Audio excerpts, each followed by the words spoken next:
This morning I took a trip to Puerto Rico and met with Governor Rosello and his team. The first thing we did is we took an aerial tour to see some of the damage.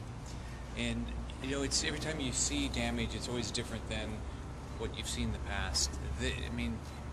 It's you know, sort of like what you see if you went down to the Keys to saw the damage between Cudjoe Key and Big Pine Key. It's just a lot of damage.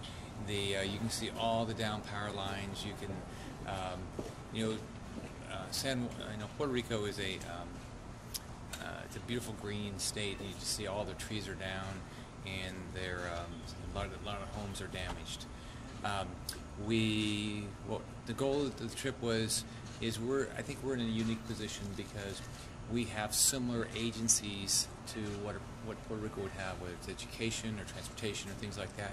On top of that, you know, we've been through a lot of hurricanes. We've been through 3 hurricanes in the last 12 or 13 months, and so a lot of the issues they're dealing with are similar issues. Now, here's where their issues are different.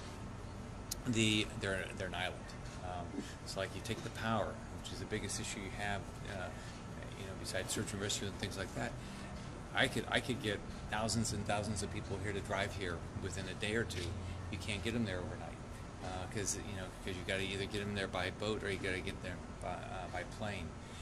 If you want to get water and food, I can get somebody to drive it into Florida. You can't get them to drive it there. So they've got a lot of issues. So what the whole goal was is just say, okay, so how can I help you with similar issues that we've gone through in the hurricanes we've gone through, and so I took some individuals with me that would help accelerate that. And what we'll be doing is we'll be organizing efforts by problem, all right? Whether it's power, whether it's education, whether it's food and water, whatever it is that we can be helpful. Yesterday I met with a variety of individuals, and then I've had so many people in Florida that want to help Puerto Rico. You know, we have a big Puerto Rican population here, and plus we're a giving state. What you're trying to figure out is how do you get it there, and then how do you get it distributed? Because one of the issues they're dealing with is how do they get things out of their ports right now, because they have, I think it's about 5% of the territory has power. Only about, I think it was like 28% of the individuals' cell phones are working. So there's a shortage of sort of everything, and then you've got to get diesel out, you've got to get generators out, you've got to get all these things done. So I've been working with our ports to figure out the people that want to donate. How can we organize it? Whether it's through Jacksport, which does most of the shipping to Puerto Rico from Florida goes through Jacksport. But I've talked to Jacksport and Port Canaveral and Everglades and Port Miami, and to work with shippers to figure out how to do that in a manner that gets over there and then gets out. So we're doing all those things. I already asked all of our state colleges and universities to do in-state tuition for their any Puerto Rican students that are here. But the whole goal is for them. I want to help Governor Rosello. I want them to be successful. So I just kept my point today with them is I would say, tell me what your needs are, and I'll do everything I can. I've been talking to Brock Long, the administrator of FEMA, about what the needs are. He's given me some ideas of things that they've been doing. When I talk to shippers, their issue is really right now is getting things out of the port. That's making sure they have gas and things like that. So that's what's going on. I mean, it's going to be a long process. But I can tell you, the governor he cares. We stopped when we do our area review. He stopped and thanked some people that were distributing water. The other issue that's different than, I tell you, the other thing that was totally different than Florida is that if you go to Puerto Rico, it's mountainous, and so there might only be one road into this little town. Okay, so if that road's washed out, and it's not just the road washed out now, it's the fact that there's been so much water. I think they had 40 inches of rain in part of it. They're worried about some of those roads being washed out tomorrow or the next day or the next week. It's not easy to get into all those little pockets of people. So we pulled in this one area, and there's just not. I think there was only one road in there, and so that's an issue. Generally we don't have those types of issues here. We have multiple ways to get to things. So they've got a lot of of issues there that we just don't have here. So I'm going to do everything I can. I told the governor I'll do everything I can. I'll try to bring whatever resources. So we did that. Our National Guard is helping them with their emergency request. We are we're just sort of telling them our playbook of what we've done, so they can at least, it'll be different for them, right? It's totally different, but we at least tell you how we've done it, so it gives them some ideas. We've done that. We've worked on the ports. But there'll be a lot of other things, because we had a lot of takeaways today of how do we get some resources from Florida that just help them think about how to do things, and then maybe send some people. Governor, what do you tell the president, I guess, about the situation in Puerto Rico? What do you tell him? Well, I'm going to do the same thing. I'm going to tell him that I know everybody's working hard. I mean, everybody I've worked hard that I've talked to with the governor and his team, or whether it's FEMA. I've been talking to Brock Long. I know everybody's working hard.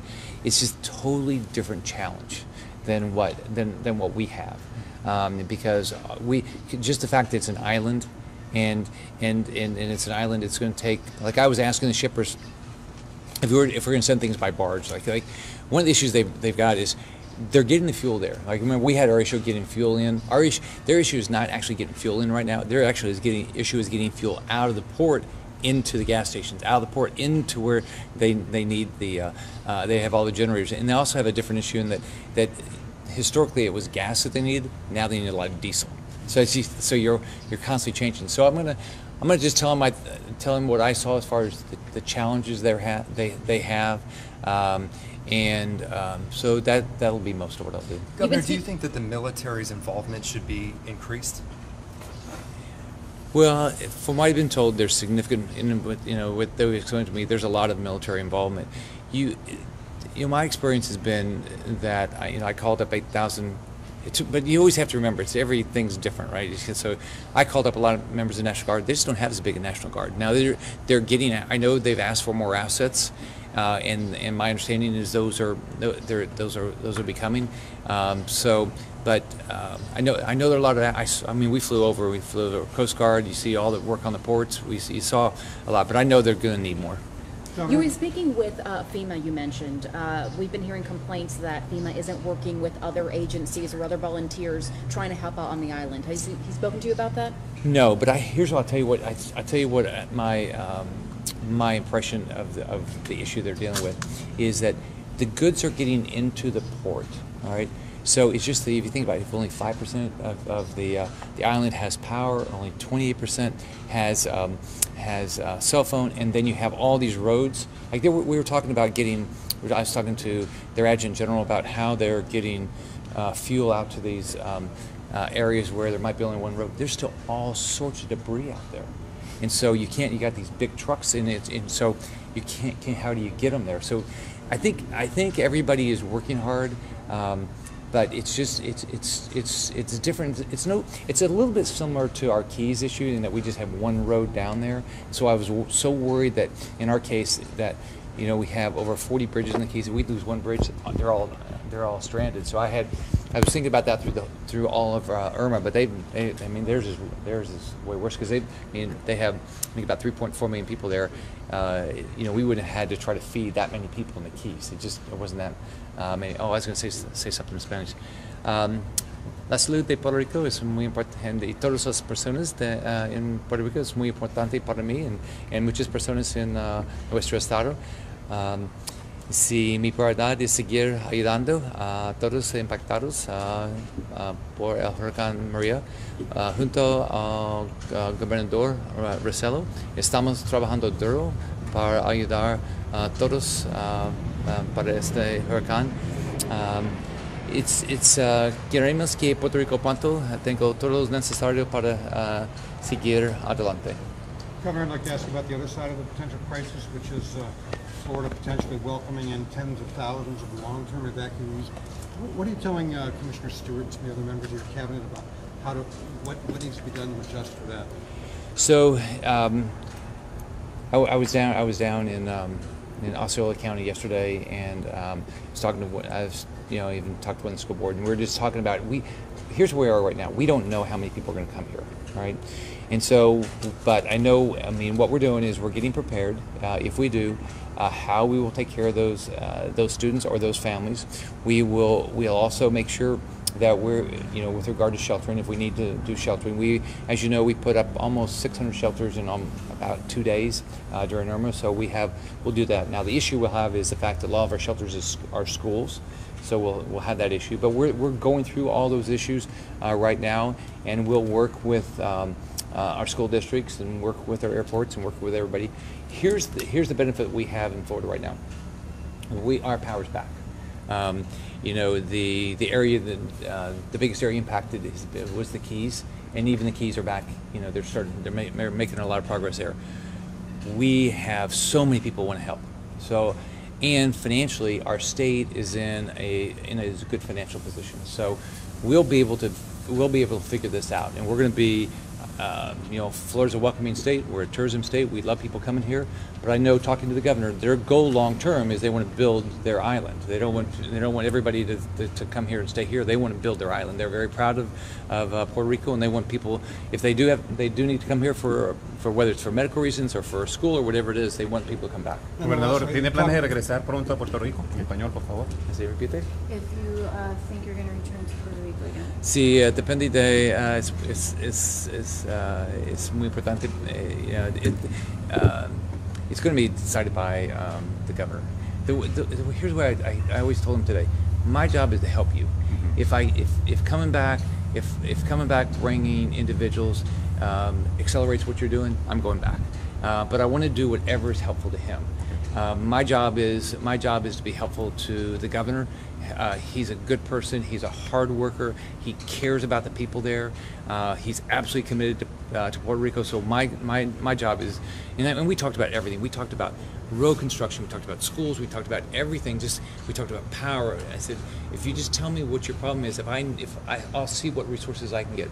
I said, on top of that, I have a good relationship with the cabinet members and the Trump administration. If you're having any issues, I've gone through probably the waivers you need. I've gone through all of them. So I said, just tell us, and I'll be glad to call them. We'll take one more time. We've gone through all those waivers, right? And so, Governor, tell us The about. last question. Tell us a little bit about somebody you met personally down there, a woman, a child, a man, and who did you meet, and how did that affect you? You know who you really. So when we stopped where the water was, they're just.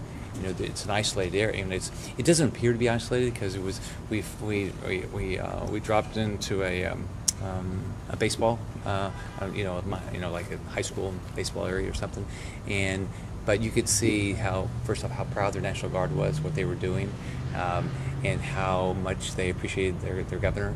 And then you could see all the people that were working around there. They were just helping do this, and you could just see how proud they were. Now you saw a lot of at the airport. I saw some individuals that families that were leaving, but I didn't end up talking to them, and I'm not sure. Oh, I know that was. I remember at that area where I was, they were Colombian.